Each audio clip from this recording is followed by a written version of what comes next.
같이 살아가자. 땅의 나무와 풀벌레 같이 노래하자. 하늘의 새와 작은 시냇물 같이 춤을 추자. 갈대들아 바람에 맞춰 같이 안고 살자. 이 조그만 세상에서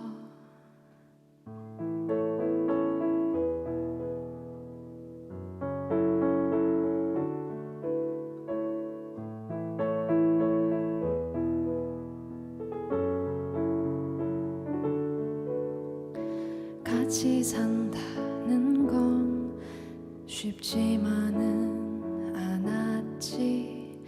같이 살자는 건 미안했다는 내 사과야. 숨을 쉬면서도 고마운 줄을 몰랐어. 같이 안고 살자.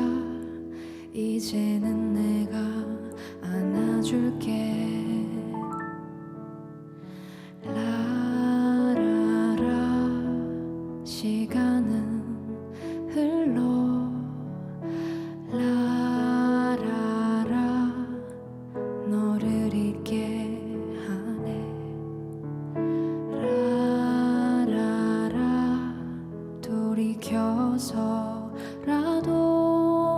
너와 함께 살던 그때로 돌아갈게.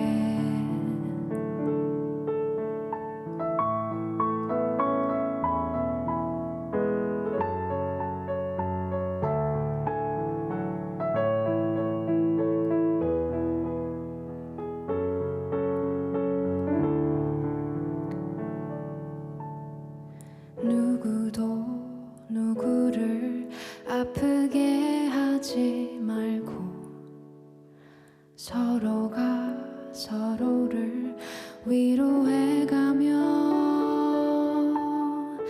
라라라 사람들아 라라라 잊지를 말자. 라라라 우리를 키워준 어릴 적 그 동산 꽃과 나무와 바람.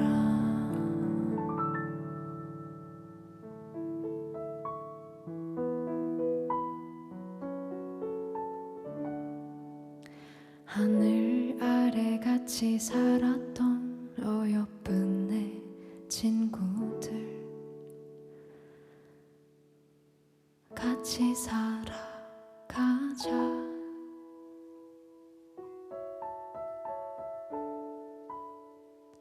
같이 안고 살자.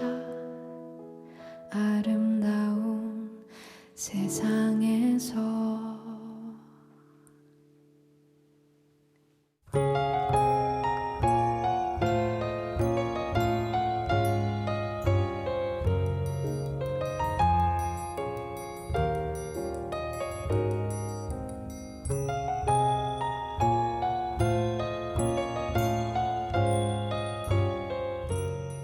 이 무분별한 인간의 욕심에서 비롯된 끔찍한 일들이 지금 이 시간에도 자행되고 있을 것 같습니다. 전 교수님, 이런 무분별한 육식, 우리 참 인간들이 이런 것까지 먹나 싶을 정도로 이렇게 키워진 어떤 뭐 소나 돼지가 아니라 희귀한 것들도 많이 먹고 있죠. 네, 그래서 아까 좀 전에 예를 들었지만 뭐 제가 먹어보지 못하지 원숭이 골도 먹는다고 하고요. 네. 상상하기 어려운 일인데 그 찬미받으소서에 보면 141화인가 그렇습니다. 그래서 거기 회칙에 이런 말이 나와요. 모든 생명체는 하느님의 피조물이기 때문에 그 자체로 좋고 또 아름답다. 또 그것들이 공존할 땐 더욱 아름답고 이렇게 의미가 있다고 말씀하신 분이 있는데 교수님 그 전에 한번 말씀하신 호모 심비우스인가요? 맞나 모르겠습니다만 우리가 호모 사피엔스가 아니라 호모 심비우스가 돼야 된다. 공존하는 그런 인간이 돼야 된다는 걸 용어를 하나 더 만드신 걸 제가 읽은 바가 있습니다. 네. 공존하려면 지구상에 이제 사람만 사는 게 아니라 다른 동물도 살 그 여유가 있고 공간이 있어야 되는데 자료를 보니까 지금은 이 지구상의 척추 동물 중에서 무게로 따지면 사람이 32%, 그다음에 가축이 67%예요. 67%면 그 99%가 사람이거나 사람이 통제하는 동물로 되어 있다는 것이거든요. 1%만 야생에 있는데 네. 우린 그 1%의 야생이 그냥 야생에 살도록 두는 것이 아니라 지금 말씀하신 그런 예처럼 우리 먹거리로 좀 사용하고 있기 때문에 이런 이제 결국 이번에 있던 코로나 바이러스에 의한 큰 피해도 발생하지 않았나 생각이 됩니다. 네. 아, 정말 오늘은 반성의 시간 같습니다. 인간으로서 같은. 네. 아, 주변에 좀 많이 알리고 이런 인식들을 우리가 공유해야겠다 생각이 드는데 우리 인간들 또 생활 가정에서 보면요. 참 동물들을 사랑합니다. 이 반려동물도 많이 키우거든요. 네, 교수님 또 우리 반려동물들한테는 참 잘해주는데 또 이런 인식들은 또 어디서 이렇게 생겨난 건지 모르겠어요. 반려동물 네. 이야기 좀 해볼까요? 네, 아이고 반려동물 뭐 필요하다고 생각하고 반려동물이 우리한테 주는 좋은 혜택도 많다고 생각이 듭니다. 그런데 한편은 이런 생각도 들어요. 반려동물도 과연 우리에게 그런 고마움을 느끼고 있을까? 예를 들면은 개가 지금 얼른 늑대에서 이렇게 순치됐다고 하는데 과연 개는 좀 행복한 걸까? 이런 네. 생각도 들고요. 또 반려동물 얘기하셨지만 과거에 우리가 애완동물이라고 했죠. 더 큰 문제는 우리가 애완동물로 만들기 위해서 어린 오랑우탕을 잡아오는 거예요. 그것도 몰래.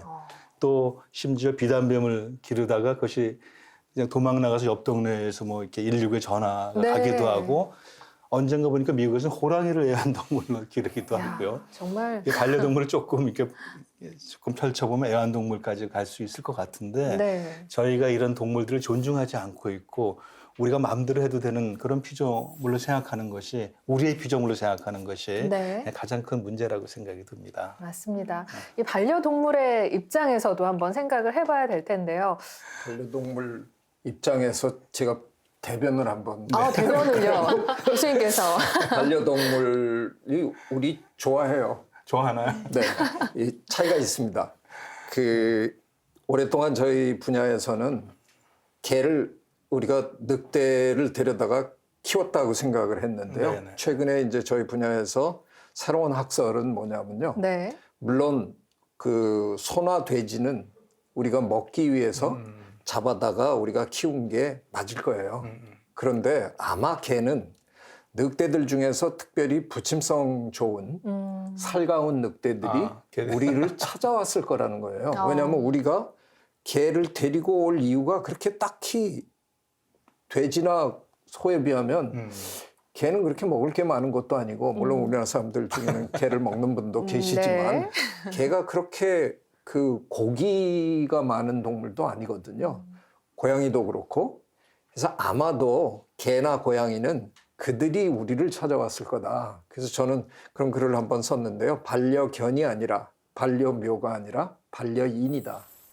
우리가 그들의 선택을 받은 것이. 네. 우리가 반려인이다. 근데 반려인 주제에 반려견을 학대하거나 네. 반려묘를 마구 다루는 건 이건 예의가 아니다. 야. 그분들이 우리를 선택해 주신 거다. 이 관점을 조금 이제 바꾸면요. 네. 사실은 아까 뭐 반려동물들은 우리가 귀여워한다고 하지만 사실은 또 반려동물들에게 우리가 제대로 못하고 있는 것도 참 많잖아요. 맞습니다. 유기하기까지 얘기도 하는 많이 하고. 거리는. 근데 그거는 그렇게 하면 안 된다는 얘기죠. 네. 우리가 그들에게 선택받은 거니까 네. 최선을 다해야죠. 지금 경계선에 있는 것 같아요. 그 경계선이요. 개가 한 400종까지 됐어요. 이렇게 교수님 말씀대로 하더라도 우리가 400종이라고 하는 우리의 어떤 기호에 따라서 좀 만든 건데 여기까지가 아마도 우리가 해야 되지 더 이상 그거를 뭐 유전적으로 복제한다거나 이러면 이제 그야말로 또 다른 차원의 문제가 발생하지 않을까 하는 생각도 듭니다. 네. 네, 이렇게 인간의 욕심으로 참 우리 삶 안에도 여러 가지 다양한 모습들을 또 확인하고 이야기 나눌 수 있었습니다. 뭐 비단 동식물뿐만 아니라 그 범위를 점점 더 넓혀서 이 재앙의 모습들은 드러날 텐데요. 그런데 이런 모든 재앙들이 동식물의 재앙으로 끝나지를 않는다는 거겠죠. 인간 사회로 또 정치 문화로의 역습이 이미 시작되고 있다 하는 관점이 있습니다. 네, 최 교수님, 이 이야기는 뭘까요? 아까도 제가 말씀드린 것처럼 교황님 말씀대로 모든 게 연결돼 있다 보니까 네. 사실 우리가 하는 일이 결과적으로는 우리한테 되돌아올 수밖에 없다는 거죠. 이제 그런 것들을 우리가 지금 몇 가지를 겪고 있는 거고 아마 앞으로는 그런 일들이 수시로 벌어지지 않을까. 그러니까 우리 찬미 씨는 비건이라고 하셨는데 사실 우리가 아무것도 안 먹을 수는 없잖아요. 네. 뭔가를 우리는 먹어야 사는 동물이잖아요. 식물처럼 우리가 광합성을 한다 그러면 뭐 앞으로는 그런 세상이 올지도 모르죠. 우리가 바이오테크놀로지가 발달해서 네. 모두 다 엽록소를 몸에다가 다 이렇게 장착을 하고 그냥 햇빛만 쐬고 물 마시고 산소 들이마시면 저절로 우리가 영양소를 만들고 네. 뭐 그런 날이 올지도 모르지만 지금으로서는 우리는 다른 무언가를 먹어야만 우리는 살 수 있는 동물이기 때문에 먹어야 되는데 뭘 먹을 거냐가 문제잖아요. 좀 날이 갈수록 인간은 동물을 더 많이 섭취하는 쪽으로 가는데 이게 생태학에서 얘기하는 생태 효율이라는 게 있어요. 동물이 먹고 초식 동물이 먹고 그 식물의 영양소가 그 동물의 몸이 되는 거잖아요. 그렇게 한 단계 올라갈 때마다 그 효율이 10%밖에 안 됩니다. 90은 사라지는 거예요. 예. 네. 그래서 그 올라갈 때마다 10%씩 이렇게 떨어지니까 만약 우리가 고기만 계속 고집한다 그러면 10%가 줄어든 그걸 먹어야 되는 거죠. 네. 그러니까 그걸 생산하기 위해서 어마어마한 살림을 베어내고 이제 소를 길러야 되고 하는데 우리가 초식을 조금만 더 하면 우리는 충분히 우리가 필요한 영양소를 식물로부터도 얻을 수 있거든요. 단백질이 꼭 닭가슴살 먹어야만 되는 거 있는 건 아니잖아요. 아니죠. 콩을 네. 먹어도 되는 네, 거니까. 네. 그러니까 우리가 조금만 더 식물을 많이 섭취하는 쪽으로 좀 현명하게 우리의 식단을 옮겨가면 자연이 훨씬 덜 힘들어 합니다. 근데 지금 점점 고기를 먹는 쪽으로 가다 보니까 자연의 과부하가 지금 엄청 걸리는 거죠. 네. 베어내고 더 많이 길러야 되고 그걸 또 우리가 직접 먹어도 되는데 그걸 동물을 먹여가지고 그 동물을 또 우리가 먹어야 되니까 이 생태 효율에 대한 이해를 조금씩 일반인들이 좀 높이고 네. 스스로 꼭 비건이 돼야만 된다는 뜻이 아니거든요. 가능하면 육식을 줄이고 채소를 많이 먹는 쪽으로 모든 사람들이 몇 발자국만 옮겨가면 지구가 훨씬 편안해집니다. 네. 근데 그냥 육식도 아니고 자꾸 색다른 걸 먹으려고 하니까 문제가 더 생기는 것 같아요. 아까 천장갑이라든가 네. 코뿔소 코라든가. 그 점에 대해서는 진짜로 제가 경고하고 싶은 게 있는데요. 우리가 소, 돼지를 이렇게 오랫동안 기르면서 한 게 두 가지거든요. 하나는 육질을 좋게 만든 거예요. 그 야생에 맛있게. 뛰어다니는 아이들은 질겨서 사실은 맛도 없어요. 근데 그거를 우리가 잘 키워가지고 고기 맛을 좋게 해놓은 거, 그거 하나 하고요. 또 하나는 병원균, 기생충 뭐 이런 거를 줄여서 아주 안전한 음식으로, 상당히 안전한 음식으로 우리가 네. 만들어 놓은 거예요. 근데 저 야생에서 동물 잡으면요. 저는 원래 기생충학을 석사 때 한 사람인데요. 네. 한 마리 잡으면요. 그 안에 그게 그냥 완전 기생충 덩어리예요. 특히 제일 심한 분들, 그 야생에서 동물 잡아갖고 피 마시는 분들 계시죠? 그 피는 세균 칵테일이에요. 그냥 그 안에 현미경으로 들여다보면 세균들이 득식을 한 거예요. 네. 그걸 마시면서 이러는 분들은 세상에 어리석어도 그렇게 어리석은 사람이 없는 거예요. 네. 그러니까 육식을 하더라도 정 교수님 말씀대로 우리가 안전하게 만들어 놓은 육식을 적당한 양을 드시는 거, 그게 현명한 겁니다. 네. 저 바깥에 있는 애들은 그냥 자기가 병을 자초하는 행동이에요. 네. 너무나 어리석은 행동입니다. 네. 오늘 교수님 말씀으로 확실히 무언가 깨닫는 것 같습니다. 여러분, 뭐 자양강장에 좋은 뭐 이렇게 힘을 내기 위한 그 무엇, 네, 호기심을 이제 접어두시는 게 우리 환경을 위해서도 인간을 위해서도 좋은 생각의 물꼬가 아닐까 싶습니다. 맞습니다. 정 교수님, 네. 이 4장의 통합생태론을 보면 142항에 이런 내용이 있습니다. 사회제도의 건전함이 환경과 인간의 삶의 질에 미치는 영향, 이렇게 이야기를 하고 있는데요. 이 이야기는 뭘 말하는 건가요? 네, 아까 좀 전에 최 교수님께서 통합생태론 잘 말씀을 주셨어요. 네. 실제 우리 이제 기후변화 때문에 많은 걱정들을 하고 계신데 기후변화의 원인 물질 온실가스는 약 90%를 잘 사는 10%의 나라나 사람들이 배출하고 있거든요. 네. 대부분의 자원들의 한 80%를 잘 사는 한 20%의 사람들이 소비하고 그 사람들 때문에 또 어떤 부산물들이 지금 발생하고 있어요. 그래서 부익부 빈익빈이 이제 전 세계적으로 이렇게 만연화된 그런 어떤 그 경제적 양극화 중에 하나인데 결국 경제적 양극화는 생태적인 양극화와도 같은 말이라고 생각할 수 있는 것이 네. 돈이 많은 사람들은 마음껏 쓰고 사실은 좀 과하게 쓰고 또 과하게 자원을 소비하는 그런 경향을 갖게 되고 가난한 사람들은 어떤가요? 예를 들면 아프리카의 가난한 사람들은 먹고 살기 위해서 열대림을 잘라서 수출을 만듭니다. 또 그건 합리화할 수 없지만 일부는 먹고 살기 위해서 어떤 경우는 목숨을 걸고도 호랑이를 밀접하기도 하고 있어요.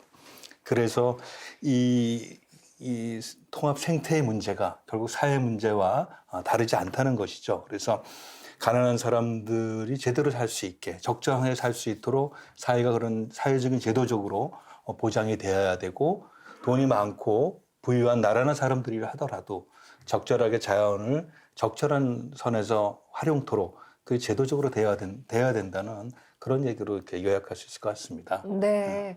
지난 시간에 교수님께서 해주신 이 설명으로 뭐 환경, 경제, 사회 생태론에 대한 이야기는 네. 저희가 이해를 하고 갔습니다. 근데 이 찬미받으소서 4장의 143항에서 146항까지 이 문화 생태론에 대한 얘기가 나오는데요. 교수님, 문화 생태론은 또 뭔가요? 네, 참 그 오늘 통합생태론 최 교수님과 얘기하면서 많은 생각을 저도 하게 됐는데 저도 생태는 늘 자연만 생각을 했던 사람이거든요. 네. 그러니까 이번에 보니까 교황님께서는 회칙을 내시면서 이 생태라고 하는 것이 자연하고만 연계된 것이 아니라 또는 그 못지않게 역사나 예술이나 문화라고 하는 것도 우리가 다음 세대에 그 전해야 될 소중한 자산이라고 그렇게 참여 받으셔서 말씀하고 계십니다. 그래서 현재 이제 전 세계적인 글로벌하던 이런 경제 체제 하에서는 소비주의적인 관점이 좀 만연하게 되고 그래서 문화도 좀 획일화되고 문화의 다양성이 없어지는 것을 이제 상당히 심하게 걱정하고 계시죠. 그래서 문화의 소멸이 우리가 걱정하는 생명체들의 멸종 못지않게 중요한 문제라고 이렇게 말씀하고 계시고 또 어떤 항에 보면은 그 토착 공동체 또 그들의 생활 양식에 잘 보존되도록 각별히 주의하고 그 어떤 관심을 가져야 된다는 말씀도 거기서 하고 계세요. 또 문화는 또 그 사는 곳하고 굉장히 밀접하게 관계되어 있는데 그 사는 곳은 그냥 단순한 땅이 아니고 하느님과 또 그것을 묻힌 조상들이 선물한 거룩한 곳이라는 그런 말씀도 하고 계십니다. 네. 제가 보니까 그 19세기 중반인가요? 그 시애틀 추장이 그 백인들에게 쓴 아주 그 문장이 있고 그 문장에 보면은 이 땅의 모든 것은 우리에게 신성한 것이다. 반짝이는 소나뭇잎, 바닷가의 모래밭, 짙은 숲속의 안개, 수풀과 지저귀는 곤충들 모두 우리 민족의 기억과 경험 속에 신성한 것이다. 이렇게 뭐 꽤 긴 편지가 있습니다만은 그 벌써 한 200년 전 가까이 계신 분도 비슷한 얘기를 하셨어요. 네. 그래서 문화 또한 그 통합생태학의 또는 통합생태학의 일부라는 그런 말씀을 드릴 수 있을 것 같아요. 네.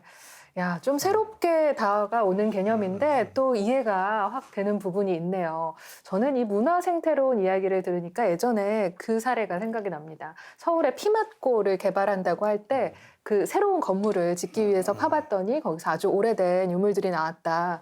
이게 개발이냐 또 문화재 보존이냐 이렇게 이야기가 됐던 그 상황이 생각이 나는데요. 최 교수님, 이런 상황과 또 비슷한 사례들이 많이 있죠? 네. 우리가 이제 기후변화에 관련해서는 뭐 상당히 많은 분들이 일반인들도 알고 있는 IPCC라는 국제기구가 있잖아요. 네. 거기서 이제 1년에 한 번씩 그 보고서를 내면 뭐 각 나라가 그 보고서를 분석하고 정책을 만들고 그러는데 기후변화 관련 분들이 그런 걸 하는 걸 보고 생물다양성 연구하시는 분들이 모여서 한 여러 해 전에 IPBES라는 기구를 또 만들었어요. 네. 근데 제가 이제 그 초창기부터 어쩌다가 참여를 하게 됐는데 너무 참 와닿는 부분이 뭐냐면 거기에 한 파트가 처음부터 뭐가 들어갔냐면요. 그 옛날 같으면 과학하는 사람들은 그 최첨단 과학 지식만 굉장히 신봉하는데 그 IPBES에서는 지역사회에서 그 원주민들이 지역민들이 갖고 있는 전통적인 지식 이걸 소중하게 다뤄야 된다 하는 거를 처음부터 끌고 들어갔어요. 네. 근데 그게 저는 너무 고마웠어요. 그게 바로 지금 교황님이 말씀하시는 문화가 사라지면 그 문화가 가지고 있던 자연에 대한 지식이 함께 사라진다는 거잖아요. 네. 그건 굉장히 소중한 말씀이세요. 네. 예를 들어서 어느 지역에 있는 사람들이 그 지역에 있는 것만 알고 있는 것 같지만 사실은 그게 그 어느 지역에나 조금만 각색하면 적용될 수 있는 보편적인 그런 지식일 가능성이 네. 굉장히 높거든요. 기왕에 저는 성경을 잘 모르는 사람이지만 레위기를 들여다보면요. 이스라엘 사람들이 그 옛날 어떻게 살았는지가 굉장히 많이 거기 적혀 있어요. 네. 그런데 그 척박한 땅에서 그 사람들이 그렇게 오래 살아남은 이유가 굉장히 많은 걸 그 자연을 해치지 않기 위해서 준수했더라고요. 일주일 일하면 하루는 자연을 쉬게 해야 된다든가 또 수확을 하되 처음에 한 3년은 수확하지 말아야 된다든가 네. 이런 여러 가지들을 세상에 이스라엘 사람들처럼 그 먹는 거 가지고 까다롭게 구는 분들이 없거든요. 못 먹는 거 천지고 네. 이런데 그분들이 그랬어야 되는 이유는 아마도 그 척박한 환경 속에서 살아남아야 됐기 때문에 그때부터 이미 굉장히 그 자연을 대하는 태도도 명확하게 이해하고 따르고 했다는 거죠. 그런 것들이 다 문화거든요. 네. 그 문화가 사라지지 않도록 해라. 이거 어떻게 그런 것도 다 프란치스코 교황님은 다 알고 계십니까? 우리 최 교수님께서는 네. 이제 프란시스코 교황님의 어떤 빅팬이 되실 것 같은 저는 원래 대변인이 그랬습니다. 되실 것 같은 그런 느낌이 듭니다. 오늘도 그 사랑을 표현해주고 계신데요. 이 4장의 통합 생태론을 조금 더 살펴보면요. 정 교수님, 이 세 번째 주제가 일상생활의 생태론입니다. 네, 이게 환경과 무슨 관련이 있을까 싶은 내용들이 여기 있더라고요. 네, 사실 이 찬미받으소서라는 책은 아무리 칭찬이라는 말은 좀 적절하지 네. 않은데 아무리 좋게 표현해도 부족할 것 같아요. 네. 사실 어떻게 이렇게 생각했을까 생각을 했습니다. 우리가 늘 그냥 환경하고만 자꾸만 생각하고 좀 전에 말씀드렸던 것처럼 사회까지도 연결할 수 있는데 최 교수님 말씀처럼 문화와 연결되는 부분도 저는 사실 상당히 놀라웠고 또 일상생활하고 생각돼야 된다는 부분에서 더 네. 놀라운 생각을 하게 됐어요. 진짜 참다운 발전이라고 하는 것은 경제 성장에 따라서 어떤 수입만 올라가는 것이 아니라 전반적으로 모든 부분에서의 발전이 함께 되어야지만 참다운 발전이라고 말씀하셨거든요. 그래서 일상생활의 생태론이라고 하는 것은 예를 들면 우리가 SNS라고 하는 데서 익명성이 보장되니까 거기다 악플을 막 달게 되고 근래에도 보면 우리가 잘 아는 연예인들이 극단적인 선택을 한 예도 네, 많이 볼 수 맞습니다. 있습니다. 그래서 그런 것조차도 통합 생태론에서 다루고 그런 일이 발생하지 않도록 해야 된다는 그런 말씀도 이제 회칙에서 하셨고요. 그것뿐 아니라 이제 주거 문제, 네. 또 이 대중교통 개선의 문제, 농어촌 그 주민들 삶의 문제까지 한꺼번에 그 말씀하고 계셔서 그 실질적으로 외적인 그냥 아름답게 보이는 것이 그 아름다운 뿐 아니라 그 어떤 인간 사이의 어떤 조화 또는 인간과 다른 피조물과의 조화나 상부상조 같은 그런 것이 더해질 때 진정한 아름다움이라는 또 말씀도 거기서 하고 계시고요. 그것도 155항에 보면은 이 세상이 하나님 아버지의 선물이고 모두의 공동의 집이라고 인식할 때 그때 이제 참다운 발전이 있다고 하는 말씀을 하셔서 이 회칙 자체가 오늘 뭐 여러 가지 대담을 나누고 있습니다만은 우리 믿는 분들이 꼭 좀 보시고 네. 같이 논의해도 좋지 않을까 하는 네. 그런 생각이 들었습니다. 맞습니다.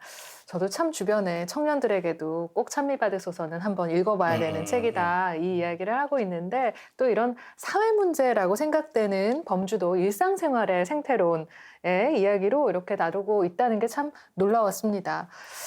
최 교수님, 우리가 살고 있는 이 도시의 문제들 이 통합 생태론의 관점에서 바라보면 또 어떤 문제들을 좀 찾아낼 수 있을까요?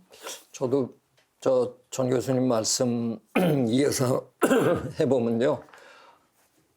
제가 지금 들켰는데 교황님 사랑을 네. 들켰는데 제가 교황님 못지않게 좋아하고 사랑하는 분이 또 있는데 네.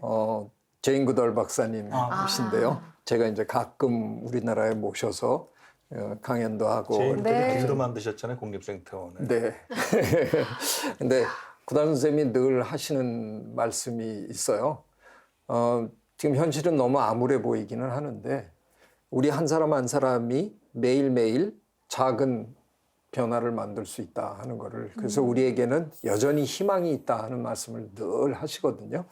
근데 그 시작이 거창하게 무슨 전 지구적으로 뭔가를 기술을 개발해서 뭐 이런 게 아니라 우리가 그냥 매일매일의 삶에서 자그마한 일부터 시작해야 된다는 그런 교훈이시거든요. 네. 뭐 제가 뭐 워낙 존경하고 따르니까 저는 이제 그분이 하라는 대로 이제 사느라고 애쓰는데 저 거의 차 안 타고요. 그냥 매일 걸어 다니고요. 집에서 학교까지 왕복으로 하면 한 7km 정도 되는데 지금 10년 넘게 늘 걷고 있어요. 어머. 걸으면서 뭐라고 그러냐면요. 네. 이 덕에 나도 건강해지고 지구야 너도 건강해지고 야. 있지 뭐 이러고 이제 뻐개고 걸어 다니고요. 네. 저희 동네 가게에 있는 아주머니들은 가끔가다 저 골려 먹는 재미로 사시나 봐요. 어떻게 걸리시나요? 제가 가방에 늘 그 접는 장바구니를 늘 갖고 다니거든요. 네. 근데 이제 어떤 날 깜빡 가방도 안 갖고 오고 뭐 이랬는데 네. 집으로 가는데 뭐 제 안 사람이 뭐 좀 사와. 이제 들려갖고 하면 아니 교수님이 어떻게 장바구니를 안 갖고 있지? 아니 죄송해요. 오늘 한 번만 용서해 주세요. 그러니까 그게 약간 불편하지만 네. 저 집을 나서다가도 그거 안 챙겼다. 그럼 다시 들어가서 그거 챙겨가지고 나오고 뭐 이런 약간의 불편함이 있지만 그걸 하려고 되게 애쓰고 살고요.